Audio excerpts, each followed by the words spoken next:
one thing I want to say about Sofia, I'm sure you want to say something too. Sofia is a mentor to me. So is Bobby Castro, who couldn't make it. I don't know. Yesterday I'll let her tell you guys, but it was a personal thing that happened. But she'll explain it. But you guys are mentors to us. They were there They were there the last driven. They were there at the boot camp. They flew their jet. They didn't charge us a penny to be there, and all they wanted to do is provide value. So I've learned so much from you guys. You guys mean the world to me. Just want to let you know that.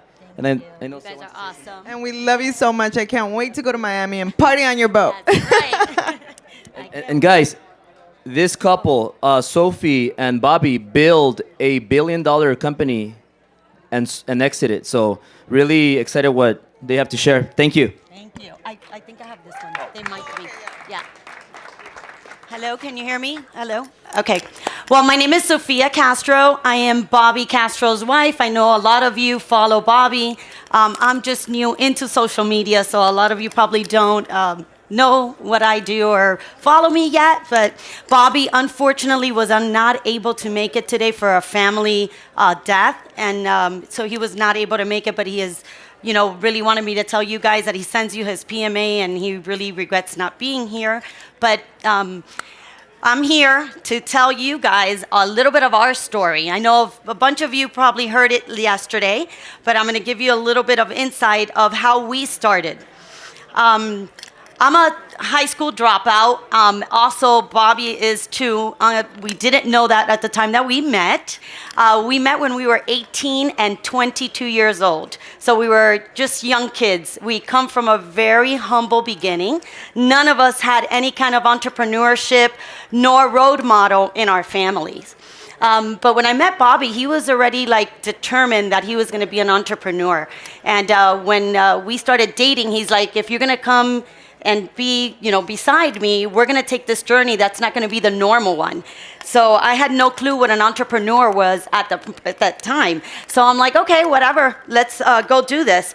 So we went ahead and started a journey of trying to open businesses, having no cash, having no mentor, and not really knowing the business world itself. But we went ahead and tried a bunch of businesses and we failed. But the good thing about those failures was that we took it and we learned from them. And we tried not to do the big mistakes over and over again. You always do small mistakes and you're always learning. So those small mistakes are okay. But when you do big mistakes and you continue doing them, that's when you never can go and be successful and move on to a different level of success in your life. Very young on, Bobby and me had got pregnant by mistake. I was only 19 years old when we had our daughter, which Priscilla is here today. So we knew that right away we needed to get serious and be, not just sit down and settle for whatever we could get. So we were immediately on focus mode and perseverance mode. We were like, we're going to get this done. We're not going to be living not on paycheck to paycheck and having somebody be our boss. We were determined at that point that we were going to be our own bosses. So we always wanted to get into real estate, but we didn't have the cash to get into real estate. And I know a lot of people talk about, you could get into real estate with $0 and finance it, or, also get somebody else to give you the money and invest their money and you're just the one working it. We never knew really that concept. We just started really working and trying to save our money. And we came across a business that was going to be able to give us that source of income for us to be able to stack and rack. And I'm sure if you guys follow Bobby, you know what stack and rack is saving all that money so that then you could rack it into investments.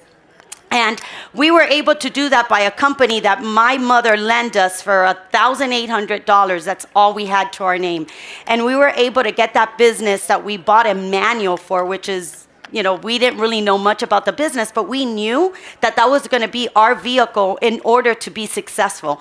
So we took that business from $0 in 1995 and sold it in 2019 for a $1 billion evaluation.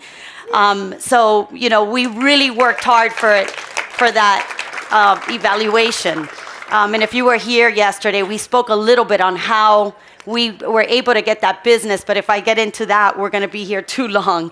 So, it's just about perseverance and really wanting to get something done. When you're determined, you could get it done no matter if you come from a humble beginning or if you do have some sort of capital that you're able to do it. It's because sometimes you have the money, but if you don't have that perseverance and that focus of wanting to be successful and creating a business for your own, you won't make it. So it's all about you. It's what you want out of life is what you're going to get. In 2003, we wanted to really get into real estate. And back then, I don't know if most of you know, but condo conversion was very, very big back then. We had no clue what condo conversion was, but we knew we wanted to be in real estate. We had saved up and some money already. We had the capital, and someone came to us and said, hey, do you want to come and invest with us? And we're like, yeah, it's real estate, 100%. We're going to become rich if we invest in real estate. Well, that wasn't the case. The person that we invested with didn't have good morals, didn't have any core values, and we almost lost everything that we had saved up for so many years. We had invested $80 million with this gentleman into condo conversion, and in 2006 and 2007, when the world was falling apart, we were stuck with over 1,000 units that we were converting to sell individual units. At that point, the world was falling apart. Nobody had money. Nobody wanted to invest into real estate at that point. So we decided that we were going to convert those buildings back into rentals. We really didn't know about the rental income back then or investing into multifamily, but we had these multifamilies in our hands and we had to do something with them. So we started really getting in, deep diving into learning multifamily, which, that's where the cash flow is really at. So we started learning. We went in, rented all these apartment buildings back up, but at that point, sorry guys. So we started investing into multifamily and started seeing that the cash flow was coming in and us really not doing anything but just managing the property properly. So we were like, okay, wait a minute. This is where we want to be. This is where we want to start investing in once we get stabilized with this whole chaos that we just invested with somebody else. So in 2010, we were ready to start investing. Foreclosures were at the highest rates. Properties were selling for $20,000, $30,000 per door, which is super cheap. And we started creating a portfolio of single-family homes, because at this time we decided that we were just going to be starting in slow. We were going to learn the process of how to get into the rental industry. Okay. Sorry about that. I didn't know okay. Okay, so at that point, we started investing in multifamily, started very little, started learning what management was all about. And at that point, we were able to create a portfolio from 2011 all the way to 2017 of 330 doors. And there were garden-style apartments, which I don't know if you guys are very familiar with the styles of apartment buildings, but that's like a Class C apartment buildings. And we were doing extremely well with cash flow and building a portfolio that was growing in monthly cash flow to us. Every month, we were able to raise rents. If a lease would expired, we would be able to raise those rents. And at that point, once you're able to raise rent, you're able to increase the valuation of your property. So we kept on increasing that value, and we were like really happy with getting into the business, really deep diving. And in 2017, they came to us, and everybody wanted to buy the type of buildings that we had, but we were saying, no, we're long-term holders, we're not going to sell.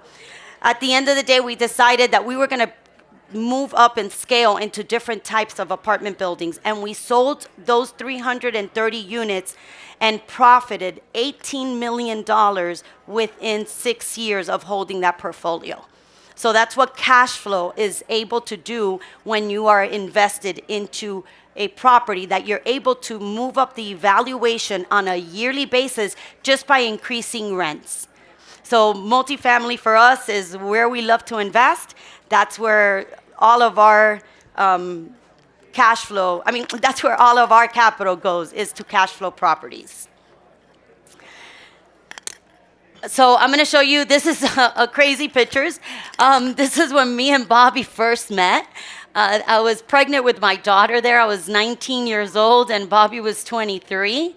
And this is today. That was probably about a year ago in Africa when we went. So I have a saying that is, if cash is king, then cash flow is queen. That's one of my favorite sayings. I use it all the time because, they do love to call me the queen of real estate because I'm always involved in everything that has to do with our business with the real estate. So I'm here. I'm going to start with the 5 steps to real estate royalty. And this is how we created our $450 million portfolio today. We have 5 steps that we always take before doing any kind of investment. My number 1 is core value. Core value is essential for getting ready to invest in real estate. This is just like living your own life. You always have to have core values, because if you don't have a core value, you just don't know where you're going to take the next step, or what kind of properties do you want, what do you want out of your investment. My number 1 core value is always that I take a look at what property size do I want. And this is very important for everybody in this room to understand, because property size comes along with your financial needs. Like how much money do you have to invest? Because everybody could say, I want a 50-door property. I want a 100-door property. I want this, but do you have the capital to invest in it? So you have to make sure be realistic of the size that you're purchasing so that you're able to know that you're going to be able to afford it, okay? I always advise everybody to start with the small properties so that you could understand how to manage those properties, what you're going to be expecting on that investment. They're easier to manage at the very beginning. And with small properties for the beginners, if you do anything under 5 doors, you're able to get like a residential mortgage for it. And it's a way easier process than being able to go into a bank and say, I'm a first-time investor, I want to get a commercial loan. So it's a little bit easier for the very beginning. My second one is location. Locations vary from A through D, and I'm not sure how familiar you guys are with when you classify a location. But if you go to an A location, that means that the income for everybody is a very high net worth income usually. You have high rises, you have concierge services in these buildings. They have high amenities. A B location is more like that workforce housing.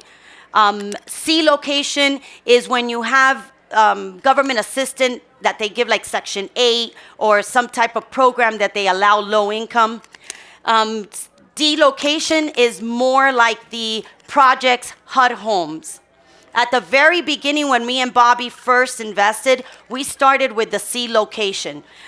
C location's a great asset to start with, because when the government pays those rents for those tenants, no matter if that tenant has a job or not, you're going to be receiving that rental income on the 3rd of every month. And this is Florida, guys. I'm not sure of California the way it works. So I'm just talking the knowledge that I have where I invest in.